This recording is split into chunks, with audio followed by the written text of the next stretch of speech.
ഞാനൊരു ചോദ്യം വന്നപ്പോൾ എനിക്ക് being an actor, producer, distributor, ഞാനൊരു ഡിഫെൻസീവ് കോൾ എടുക്കണം. മനസ്സിലായി? ആക്ടേഴ്സിൽ ഉൾപ്പെടുന്ന ഒരു അലിഗേഷൻ ആണത്.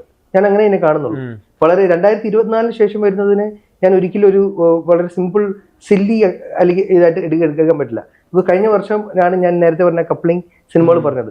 ഇന്ത്യ മുഴുവൻ നോക്കി കാണുന്ന ഇൻഡസ്ട്രി ആയി മലയാളം നിൽക്കുമ്പോൾ നമ്മൾ വളരെ പ്രൗഡായിട്ട് പെരുമാറുന്ന ഉത്തരവാദിത്വ ബോധം കാണിക്കണം തലപ്പത്തുള്ളത്.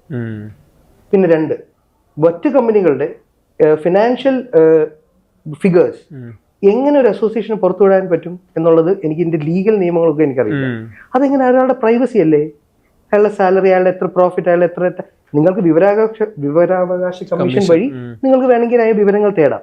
അല്ലാതെ പ്രസ് മീറ്റ് നടത്തി ഒരു യൂട്യൂബ് ചാനലിലൂടെ അത് വിടും എന്ന് പറയുമ്പോൾ ഞാൻ മനസ്സിലാക്കുന്നത്, ഞാൻ ഇടപെടുന്ന ഇന്നത്തെ 17, 18, 20 വയസ്സുള്ള സിനിമ വളരെ പാഷനേറ്റ് ആയിട്ട് ഇന്ത്യൻ ലോക സിനിമ ഒബ്സർവ് ചെയ്യുന്ന, ഇന്ത്യൻ സിനിമ, മലയാള സിനിമയുടെ പൊട്ടൻഷ്യൽ മനസ്സിലാക്കുന്ന ചെറുപ്പക്കാരുടെ ഇടയിൽ ഇവർ ഭയങ്കരമായി എന്താ പറയുക, ഇവർ പൊള്ളയായിട്ട് സംസാരിക്കുന്നതായിട്ടുള്ളൊരു കുറേ ഞാൻ അഭിപ്രായങ്ങൾ കേട്ടു.